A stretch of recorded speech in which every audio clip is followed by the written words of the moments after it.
Powerful presentation. I just really want to speak on, this myth that Hebrews built pyramids in ancient Egypt. It's always a historical theft of African people's legacy. You know, in many of these religions, the Judaism, the Christianity, uh, the Islam, all of it. It's the need to steal Egypt of its historical legacy. But let's talk about this. The Hebrew slaves that built, and again, uh, there's no mention of the Hebrews building pyramids in the Bible. It never says that they built pyramids, but that they built particular cities and things of that. So let's just clear that up. It never says that the Hebrews built pyramids, and it says that they used bricks made of mud and mortar. Okay, so which is not the Great Pyramids at all, because they did not use no bricks. What's up there, family? What's up there, Ray? Yeah, we up early today. Yeah, it never says, because the Great Pyramids were never built with mud brick. Okay, they used stone. But the thing is, it's the Bible says that the Hebrews spent 430 years in ancient Egypt. 430 years in ancient Egypt. And, if they did, they didn't learn much, because when they went into the land of Canaan, ask yourself, if you spend 430 years in a great nation like Egypt and you were building megaliths and things of that nature, then you would take that skill with you into Canaan. And when it came time for your kings and your prophets, when they passed, then you would expect that they would build great megaliths and great temples for David and Solomon and what's the other king? Well, they didn't have many because they didn't last long. You know, but coming out of Moses, where's the tomb of Moses? I mean, you mean to tell me you built all of these great structures in Egypt, but you didn't save none of that skill set for your own kings and prophets? Where are your tombs at for Solomon and David and all of these, the prophets that came after Egypt? Where are the tombs? Where are the great mega? The Israelites do not possess one. Do you hear me? One great megalithic temple or structure. Haven't even found a tomb of any prophet. Not one tomb. Not one tomb for any king. Not one tomb for any prophet.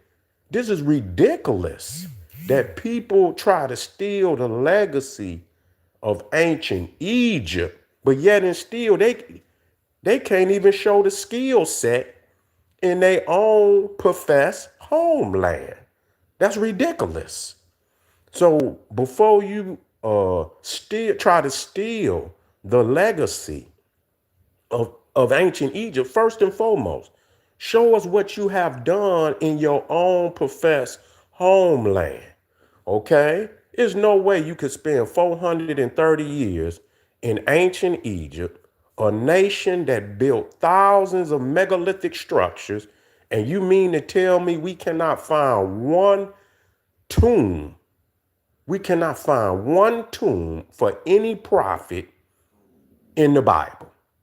You can't, and I guarantee you, even if you go to Mecca and they say, oh, this is a mosque of Muhammad. I guarantee you, if you went in that wherever they say, I believe they say that Muhammad was buried in that mosque in Medina. I believe they say that's the I believe that's supposedly his tomb. I don't know. I have to look it up. Man, you ain't gonna find no bones in there. Ain't no bones in them in that mosque. Okay? They have never shown us one. And you would think, Muhammad, the greatest prophet of all of Islam, I guarantee you that you cannot find a real tomb for Muhammad. You cannot find a real tomb for Solomon or Abraham or Ishmael. Okay? Now, the crazy thing about it, when you go to ancient Egypt, and it's crazy, the very first dynasty, you talking about 3200 BC. Do you understand me? You talking 3200 BC. If you go to Abydos, you can find the very first dynasty, every king and queen of that dynasty. You can find their tombs. Now, they had been robbed, but there was still a lot of evidence in the tomb. Some of them, had jewelry. Some of them had, different objects, and it's still here. You got the Narmer's palette. Narmer lived 3200 BC, the very first king of Egypt, and evidence came out of his tomb. The Narmer's palette, the Narmer mace head. Then you had the scorpion. Scorpion was before the first dynasty. So here it is, Egypt and then when you go to almost every other pharaoh, you're talking about over 3,000 years of kings and queens. And you can find the very first dynasty. You find the cemetery of Abydos. You see, with evidence that come up out of each one of those tombs. And here it is, the so-called Jews and Israelites who come thousands of years later, and they have not found one tomb of any king, of any prophet. So if you was in Egypt for 430 years, what did you learn? What did you learn? You absolutely were not in Egypt. It's totally a myth. And again, the Bible never says that the Israel, matter of fact, the pyramid age had passed when before the Israel, even according to the biblical chronology, the the pyramid age had passed before the Israelites, even according to the Bible, even came into Egypt. Okay? The pyramid age had passed. So it's ridiculous the lies that are being professed by movies, people just creating this myth, because they need some history that they don't have. The Hebrews don't have history. I just bust them up last night about, Egypt actually being, Egypt in the Bible was supposedly after Noah's flood.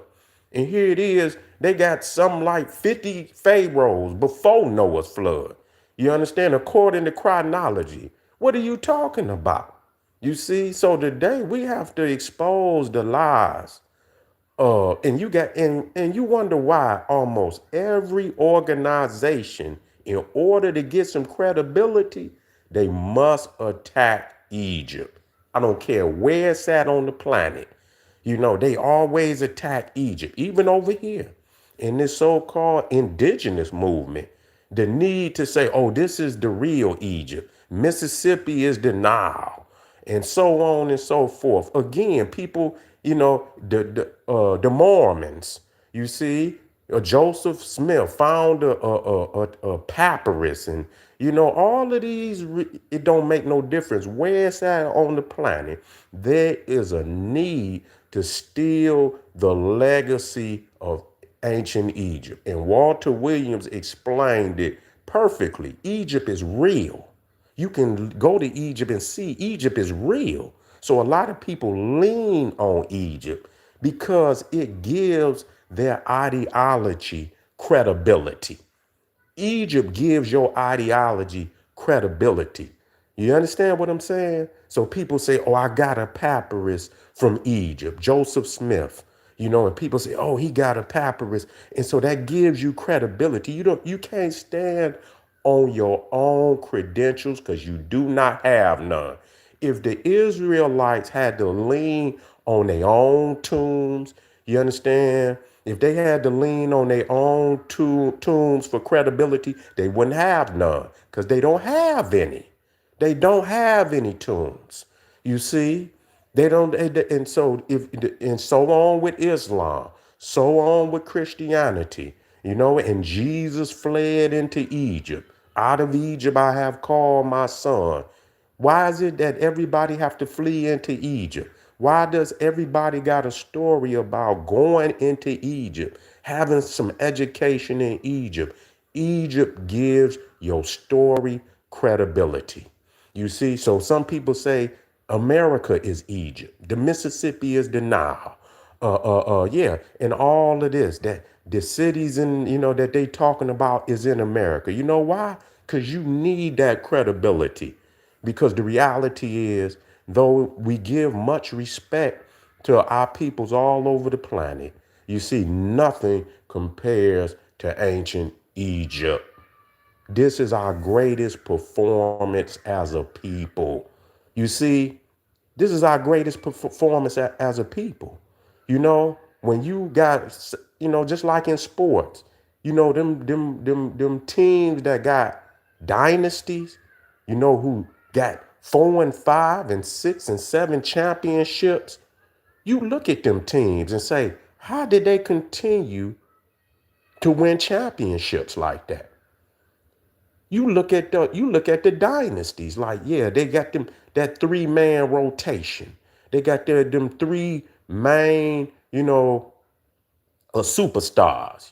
When Jordan and and Pippen and they got Rodman. That became the formula. So you went and got Shaq and Kobe and whatever other player they had. That 3-man superstar team, Shaq, Dwayne Wade, and that became the formula. You see, they knew they had to have at least 3 superstars to win that championship. So you look at people that have previously won championships and you set your formula. Egypt is a civilization along those same lines, where most nations on the planet looked at Egypt on how it lasted for 3,000 years dynastically, and they tried to mimic that formula. There's so much success in mimicking that formula.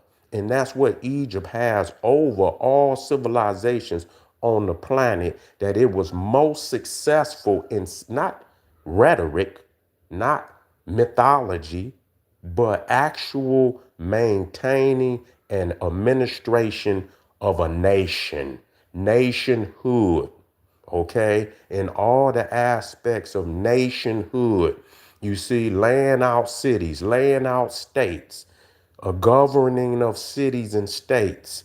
You see, administration in all areas necessary to run a state, not no myth, run a state, a nationhood. The Israelites were never successful at running a state. Even when they professed to have come into nationhood, they only got so many kings before they dissolved and went in, they fractured and never, Egypt fell, had some intermediate periods where, the rulership, the national rulership might have went into some form of disarray, but they always got it back together. After the old kingdom, they had an intermediate period, meaning that there was no national leadership. They may have had individual city states, but they always got it back together. You know, after the first intermediate period, there came a leader that brought it all back together. After the first, I believe it was Mentuhotep the second, brought it back together again. Then it went for about 4, 5 more 100 years. Then it fell apart again. Second intermediate period. I believe that was the Hyksos, you know, and then after that, almost the first brought it back together again. When the Israelites fell apart, and they never brought it back together. So they were never good at nationhood. You cannot follow them. You see, so when you got a history of running a nation for 3,000 years, you must, and that's your people, you must look at that and study that more greatly than any other aspect of history. You must look at that. And that's why they attack Egypt the way that they do, because they know that that could be a blueprint for black people to really get back on track, you know, on a global scale, on a local scale, on a national scale. That is the blueprint for us to get it back together. I thank y'all, family. I'm just getting started early today. You see, to get out there and get you, warmed up. What's going on out there to my people? What's up, chemistry? I see you out there. I see you get up early now, huh? I see most of y'all is up early. Y'all need this wisdom in the morning. You see, wake up with wisdom. You feel what I'm saying? Ray in the house. That's right. Well, I appreciate y'all being, tuning in to the general. I'm going to tap right back in. So y'all stay tuned, family. Appreciate y'all. Get over there to my Patreon, kingseti.com. Y'all know how the general do, family. Black Pop.